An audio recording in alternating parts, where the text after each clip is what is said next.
Hello. हमारे इस video का टॉपिक है सेल्फ इंडक्टेंस। तो सेल्फ इंडक्टेंस को समझने से पहले हम सबसे पहले एक सोलेनॉइड कंसिडर करते हैं। तो मान लेते हैं ये एक सोलेनॉइड है और इस सोलेनॉइड में आई करंट हमने पास किया है।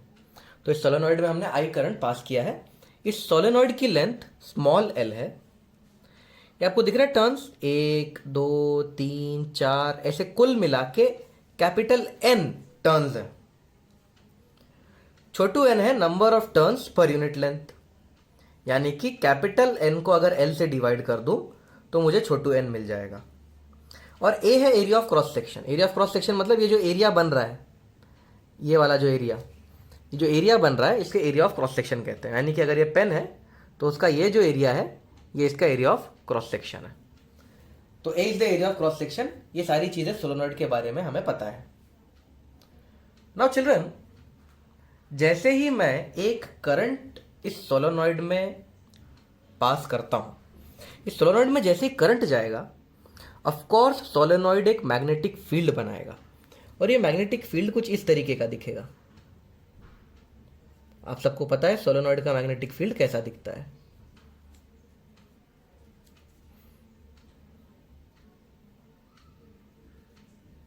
तो इस तरीके का एक मैग्नेटिक फील्ड क्रिएट हो जाता है।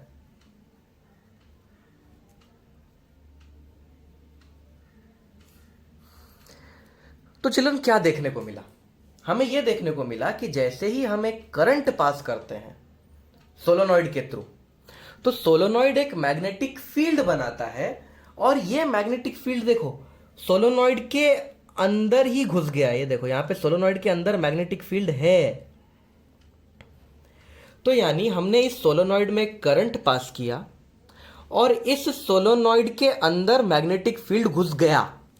There is a magnetic field which got produced and this magnetic field enters the solenoid.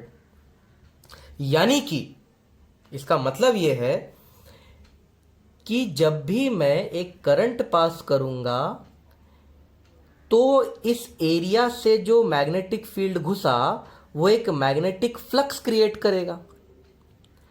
तो एक सोलेनॉइड में जब भी हम करंट पास करते हैं तो एक मैग्नेटिक फ्लक्स क्रिएट हो जाता है अक्रॉस दिस एरिया। तो करंट पास करोगे तो मैग्नेटिक फ्लक्स इस सोलेनॉइड में इंड्यूस हो जाएगा। तो चिल्ड्रन, देखते हैं इसका मैथमेटिकल एक्सप्रेशन क्या है और इसको कैसे समझना है हमें। तो चिल्ड्रन, किसी भी एक टर्न को ले लेते हैं। हम इस टर्न को ले लेते हैं। Let us consider this turn. इस टर्न से कितना फ्लक्स जा रहा है ये अपन पता लगाते हैं। The magnetic flux of one turn. तो ये जो एक टर्न है इसके थ्रू कितना मैग्नेटिक फ्लक्स जा रहा है। मैग्नेटिक फ्लक्स का फॉर्मूला तो क्लियर है, magnetic field into area into cos theta. यहां पे कॉस थीटा की वैल्यू 1 हो जाएगी। ओके, क्यों? क्योंकि मैग्नेटिक फील्ड और एरिया दोनों एक ही डायरेक्शन में। The magnetic field and area are in the same direction. Area surface के परपेंडिकुलर होता है, ये आपको हमेशा ध्यान रखना चाहिए। Therefore the flux of one turn is given by, ये मैग्नेटिक फील्ड किसका है? सोलेनॉइड का। सोलेनॉइड का मैग्नेटिक फील्ड तो हमें पता है। सोलेनॉइड के मैग्नेटिक फील्ड का फॉर्मूला होता है म्यू नॉट इंटू छोटू एन इंटू आई। एरिया है ए और कॉस थीटा की वैल्यू 1 हो जाती है। तो चलो इस पूरे के पूरे सोलेनॉइड से कितना फ्लक्स होगा? ये एक टर्न का फ्लक्स है। Therefore the total flux, total magnetic flux, ये एक टर्न का है। टोटल हमारे पास n टर्न्स है, तो जो टोटल मैग्नेटिक फ्लक्स हो जाएगा वो हो जाएगा mu naught N I A into capital N. तो इतना फ्लक्स इस सोलेनॉइड से पास हो रहा है टोटल मिला के। एक काम करते हैं चिल्ड्रन, करंट को यहां ले लेते हैं। Therefore the total magnetic flux, the total magnetic flux, B लिख दिया क्योंकि मैग्नेटिक फ्लक्स है, अपॉन करंट को यहां ले लेता हूं, is equals to mu naught. Children, छोटू एन क्या होता है? छोटू एन होता है capital N divide by L. तो छोटू एन नंबर ऑफ टर्न्स को लिख सकता हूं मैं capital N divide by L. Into I A into N एक और है तो यहां पे एन स्क्वायर हो जाएगा.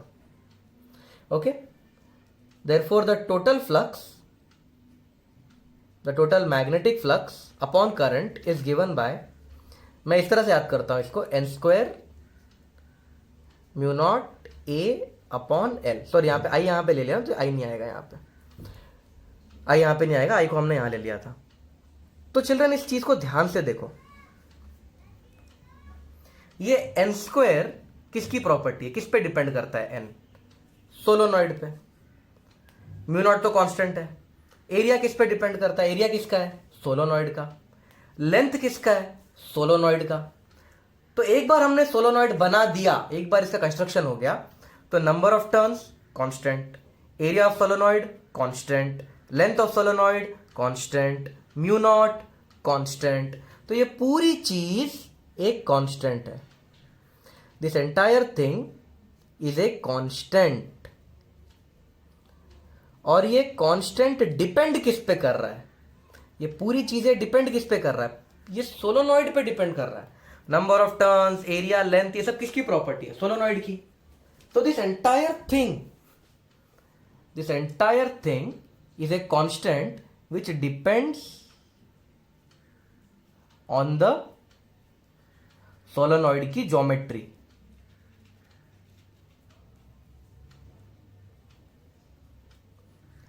ओके, तो ये जो कांस्टेंट है, इस कांस्टेंट का नाम है self inductance. Okay, so this constant, this N square mu A upon L और flux upon current is a constant and this constant is called as self inductance. तो चिल्ड्रन एक बार फिर से मैंने आपके लिए ड्राइंग और ये फॉर्मूला लिख दिया है. तो इस पूरी चीज को बोला जाता है सेल्फ इंडक्टेंस. और ये सेल्फ इंडक्टेंस किस पे डिपेंड करता है?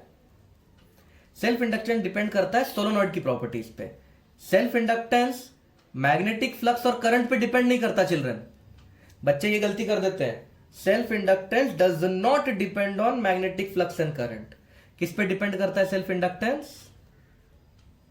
Depends on geometry. इसकी ज्योमेट्री पे डिपेंड करता है. एरिया कितना है, लेंथ कितना है, टर्न्स कितने हैं. तो सेल्फ इंडक्टेंस इसकी ज्योमेट्री पे डिपेंड करता है. सेल्फ इंडक्टेंस को एल से डिनोट किया जाता है. तो सेल्फ इंडक्टेंस का क्या फॉर्मूला है?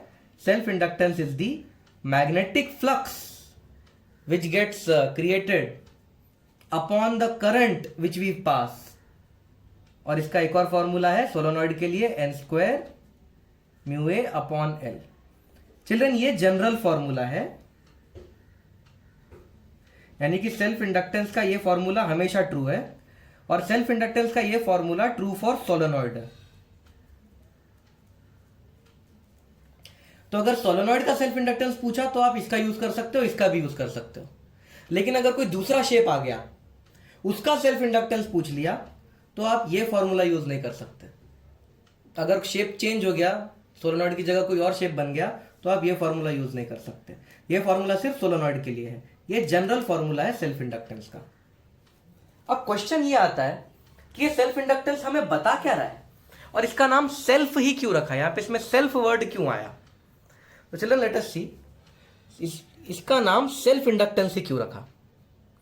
चिल्ड्रन हमारे पास यहां पे एक ही कॉइल है.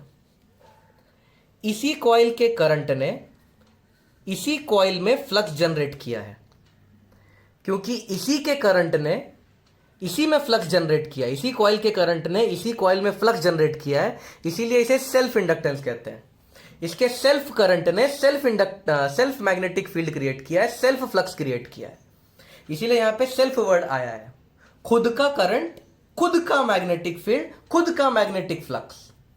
हम पढ़ेंगे म्यूचुअल इंडक्टेंस जिसमें दूसरे कॉइल का करंट होता है और किसी दूसरे कॉइल में हम मैग्नेटिक फील्ड जनरेट करवा देते हैं. वो अलग टॉपिक है, वो अगला टॉपिक है.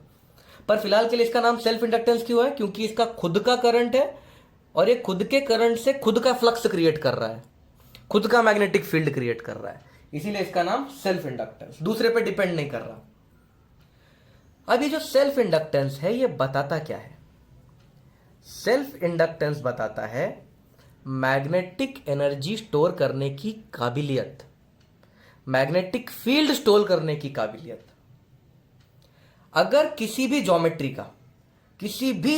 का अगर सेल्फ इंडक्टेंस हाई है, सेल्फ इंडक्टेंस हाई होने का मतलब है उस शेप में थोड़ा करंट पास करके ज्यादा मैग्नेटिक फील्ड ऑब्टेन किया जा सकता है।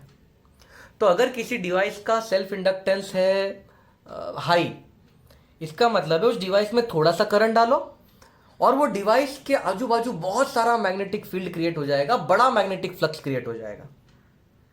और अगर किसी डिवाइस का सेल्फ इंडक्टेंस लो है, अगर किसी डिवाइस का सेल्फ इंडक्टेंस कम है, तो उसमें आप बड़ा करंट डालोगे तब भी ज्यादा मैग्नेटिक फ्लक्स क्रिएट नहीं हो पाएगा।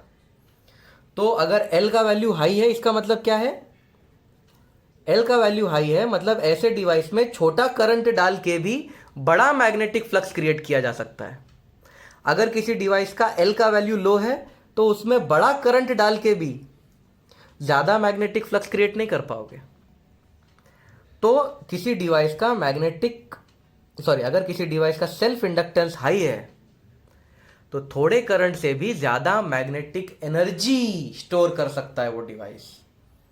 सो a device with high self inductance can store more magnetic energy even if less current is passing through it. तो ये है इसका इंपॉर्टेंस। सेल्फ इंडक्टेंस की जो यूनिट होती है उसे हेनरी लिखा जाता है और इसे एब्रीवेशन में कैपिटल H लिखा जाता है। सेल्फ इंडक्टेंस की यूनिट है हेनरी। तो सेल्फ इंडक्टेंस प्रॉपर्टी है और सेल्फ इंडक्टेंस ज्यादा होता है मतलब मैग्नेटिक फील्ड ज्यादा स्टोर हो सकता है। वो डिवाइस जो सेल्फ इंडक्टेंस की प्रॉपर्टी दिखाता है उसे इंडक्टर कहा जाता है। A device which shows the property of self inductance is called as an inductor. वैसे ही है, जो डिवाइस रेजिस्टेंस दिखाता है उसे रेजिस्टर कहते हैं, जो डिवाइस कैपेसिटेंस की प्रॉपर्टी दिखाता है उसे कैपेसिटर कहते हैं, तो जो डिवाइस इंडक्टेंस की प्रॉपर्टी शो करता है उसे इंडक्टर कहते हैं। तो चिल्ड्रन इस कंसेप्ट पे एक न्यूमेरिकल करते हैं। पहला न्यूमेरिकल बहुत ही आसान होगा। सेल्फ इंडक्टेंस ढूंढना है हमें सोलोनॉइड का। क्रॉस सेक्शन एरिया दिया है 2 × 10⁻⁻⁴ मीटर स्क्वायर। तो एरिया ऑफ क्रॉस सेक्शन दिया है 2 × 10⁻⁻⁴ मीटर स्क्वायर। टर्न डेंसिटी दी है 1000 टर्न्स पर मीटर। ये टर्न डेंसिटी क्या होता है? टर्न डेंसिटी का मतलब होता है कितने टर्न्स कितने लेंथ में, यानी कि ये छोटू एन है, छोटू एन। तो number of turns per unit length है। ये कितनी दी हुई है? 1000 टर्न्स हर 1 मीटर में। और जो लेंथ ऑफ सोलोनॉइड है वो 2 सेंटीमीटर है। 2 सेंटीमीटर मतलब 2 × 10⁻⁻² मीटर। अब हमें सेल्फ इंडक्टेंस निकालना है। तो जो सेल्फ इंडक्टेंस है जिसे हम कैपिटल L से डिनोट करते हैं उसका फॉर्मूला है n² μA/L।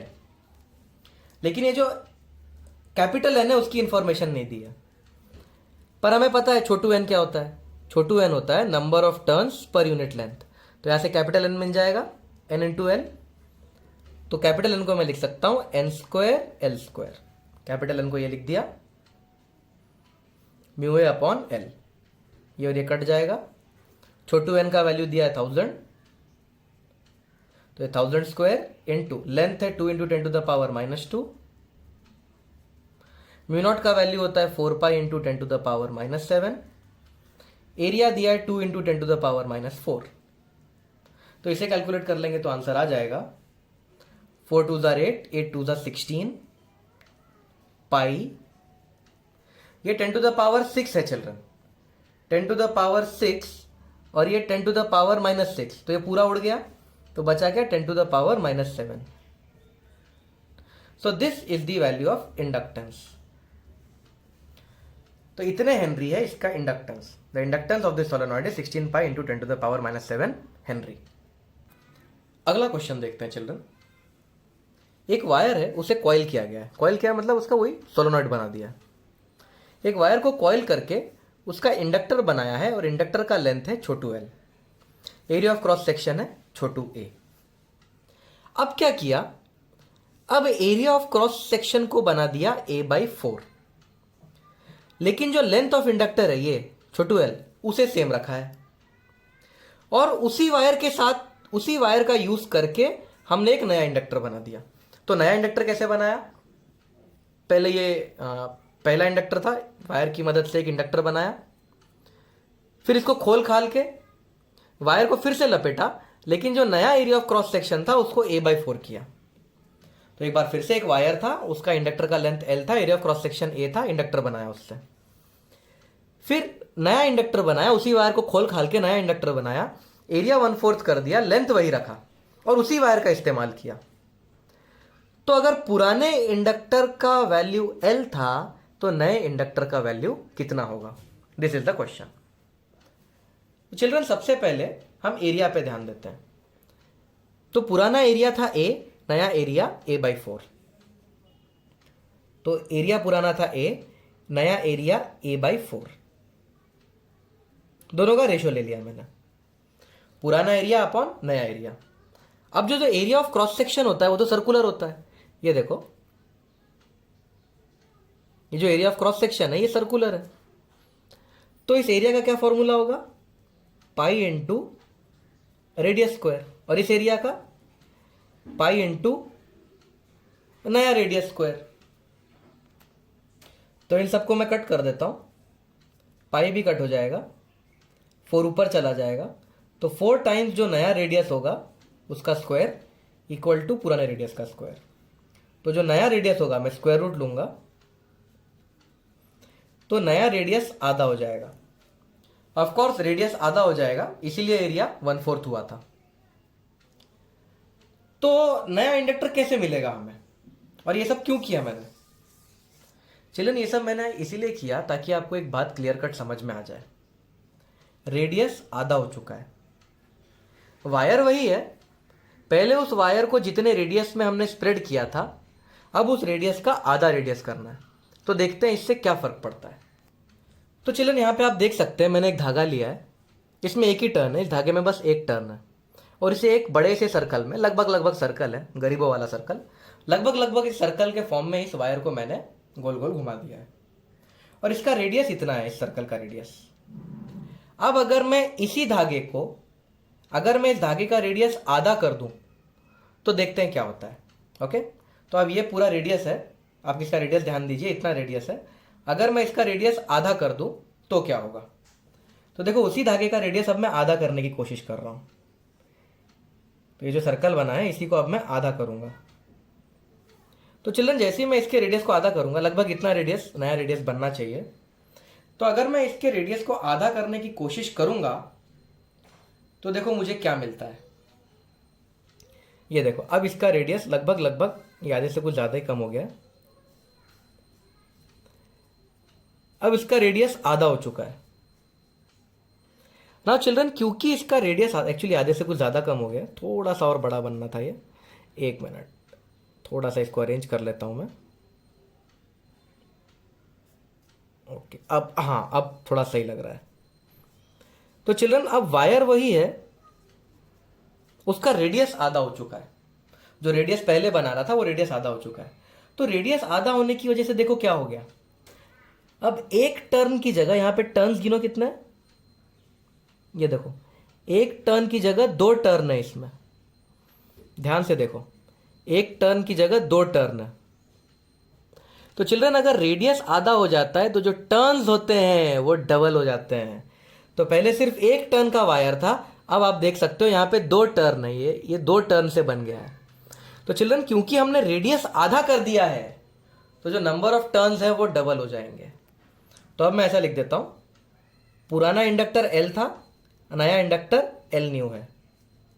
पुराने इंडक्टर का formula n² mu A upon L, नए इंडक्टर का फॉर्मूला n की जगह 2n हो जाएगा, नंबर ऑफ टर्न्स डबल हो जाएगा। क्यों नंबर ऑफ टर्न्स डबल हो गया? रेडियस आधा हो गया। तो जो नंबर ऑफ टर्न्स है वो रेडियस के इनवर्स प्रोपोर्शन में है। रेडियस आधा हो जाएगा तो नंबर ऑफ टर्न्स डबल हो जाएंगे। म्यू नॉट तो उतना ही रहेगा, a हो जाएगा a/4 और l रहेगा l। म्यू नॉट कट गया, a कट गया, l कट गया, तो ये हो जाएगा n² upon 4n² divide by 4। Answer आ रहा है 1। मतलब जो नया इंडक्टर होगा उसका वैल्यू भी पुराने इंडक्टर जितना ही होगा। तो इस क्वेश्चन में ट्रिक ये थी कि अगर आप सेम वायर लेते हो और उसका रेडियस आधा कर देते हो तो जो नंबर ऑफ टर्न्स है उसको डबल करना पड़ेगा। अगला क्वेश्चन भी कुछ सिमिलर ही है। एक सोलोनॉइड है, वो एक वायर से बना है, ऑफकोर्स वायर से ही बना होगा। उसमें कैपिटल N टर्न्स है और spacing between each turn x है, यानी कि जो पिच है वो x है। तो यहां तक का सिचुएशन मैं आपको ड्रॉ करके दिखाता हूं। तो ये एक सोलोनॉइड है, इस तरह का एक सोलोनॉइड है और इसमें जो नंबर ऑफ टर्न्स है वो n है और spacing between each turn is x। मतलब ये जो गैप है ये गैप x है। स्पेसिंग बिटवीन ईच टर्न यानी कि पिच मतलब इसको बोलते हैं। तो ये वैल्यू x दी हुई है और इसका जो एरिया ऑफ क्रॉस सेक्शन है इसे एरिया ऑफ क्रॉस सेक्शन बोलते हैं। ये area of cross section a है। अब क्या हुआ, इस वायर को वापस से खोला गया। The same wire is use to make a new inductor, और एक नया इंडक्टर बनाया। उस नए इंडक्टर का जो एरिया ऑफ क्रॉस सेक्शन है वो a/4 है। तो हम पहले ही देख चुके हैं, अगर एरिया 1/4 हो जाता है तो रेडियस हाफ हो जाता है। तो सिंस एरिया बिकेम 1/4, रेडियस कितना हो जाएगा, हाफ। पिछले क्वेश्चन में देखा था, फिर से सॉल्व नहीं करूंगा। रेडियस आधा हो गया है और नंबर ऑफ टर्न्स कितने हो जाएंगे, double. Number of turn double हो जाता है। तो आपको पूछा है नया इंडक्टर क्या है अगर नए इंडक्टर की पिच सेम रखी जाए। तो ये पुराना इंडक्टर था, इसमें जो पिच थी यानी इसमें जो दो टर्न्स के बीच का गैप था, नए इंडक्टर में भी 2 टर्न्स के बीच का गैप वही रखना है। लेकिन टर्न्स डबल हो चुके हैं और एरिया कम हो चुका है। तो जो नया इंडक्टर बनेगा वो कुछ ऐसा बनेगा। चलो आप देख सकते हो, इसके कंपैरिजन में इसका रेडियस मैं आधा बना रहा हूं। ये थोड़ा मोटा है, ये पतला है। ये आधे रेडियस का इंडक्टर बन रहा है। लेकिन ये जो पिच है, 2 के बीच का गैप वो सेम होना चाहिए। 2 टर्न्स के बीच का गैप, 2 टर्न्स के बीच का गैप। अब हमें पता है यहां पे टर्न्स अगर n है तो यहां पे टर्न्स 2n है, टर्न्स डबल हो जाते हैं यहां पे। अगर आप पिच सेम रखोगे तो इस इंडक्टर में अगर आप देखो, अगर आप पिच सेम रखोगे, सिर्फ इतना ही लेंथ, अगर इस इंडक्टर का लेंथ इतना ही रखोगे तो देखते हैं क्या होता है। 1 turn, 2 turn, 3 turn, 4 turn, 5, 6, 7 turn, 8 turn है इसमें, लगभग 7-8 टर्न है इसमें। 1 2 3 4 5 6 7 8, इसमें भी 8 टर्न्स है। तो अगर इसका लेंथ L है, इसका भी लेंथ L है, तो इसमें 8 टर्न्स होंगे, इसमें 8 टर्न्स होंगे। लेकिन हमें पता है इसमें टर्न्स डबल होने चाहिए। तो अगर हमें इसमें टर्न्स डबल करना है तो हमें इस इंडक्टर का लेंथ बढ़ाना पड़ेगा। अब देखो, अब इसमें 8 टर्न्स होंगे तो इसमें 16 टर्न्स होंगे। तो अगर आपको पिच सेम रखनी है और अगर टर्न्स डबल करने हैं तो आपको उस इंडक्टर का जो लेंथ है, ये जो लेंथ है, उस लेंथ को डबल करना पड़ेगा। तो यहां पे लेंथ था छोटू l, यहां पे लेंथ है 2l। तो अब मैं दोनों इंडक्टर का रेशो ले लेता हूं। L/L न्यू हो जाएगा n² mu A upon l। यहां पे n की जगह 2n हो गया, a की जगह a/4 हो गया और लेंथ की जगह हो गया 2l। तो म्यू नॉट a सब कट जाएगा, लेंथ भी कट जाएगा। तो ये बन जाएगा n² अपॉन 4n² अपॉन 8। 4 2 8 होता है, n² कट जाएगा। तो L/L न्यू हो जाएगा, ये हो जाएगा 2/1, या 2 ऊपर चला जाएगा 2/1। तो जो नया इंडक्टर बनेगा वो पुराने का आधा होगा उसका इंडक्टेंस। तो यहां पे ट्रिक क्या था, क्योंकि हमने स्पेसिंग सेम रखी है तो जो इंडक्टर का लेंथ है वो डबल करना पड़ेगा, क्योंकि हमें टर्न्स डबल करना है। टर्न्स टू डबल करना है क्योंकि एरिया आधा हो गया, एरिया आधा हो गया, टर्न्स डबल पर स्पेसिंग सेम तो लेंथ को डबल करना पड़ेगा। तो चिल्ड्रन इससे एक बात और सीखने को मिलती है, अगर आप स्पेसिंग को कम कर दो, इस स्पेसिंग को कम कर दोगे तो लेंथ छोटा हो जाता, स्पेसिंग को हम कम कर देते तो लेंथ छोटा हो जाता और इंडक्टर और पावरफुल बनता। लेकिन हमने स्पेसिंग को सेम रख दिया, लेंथ को बढ़ा दिया, तो इससे कुछ फायदा नहीं हुआ, उल्टा जो इंडक्टर है नया वाला वो आधा हो गया है।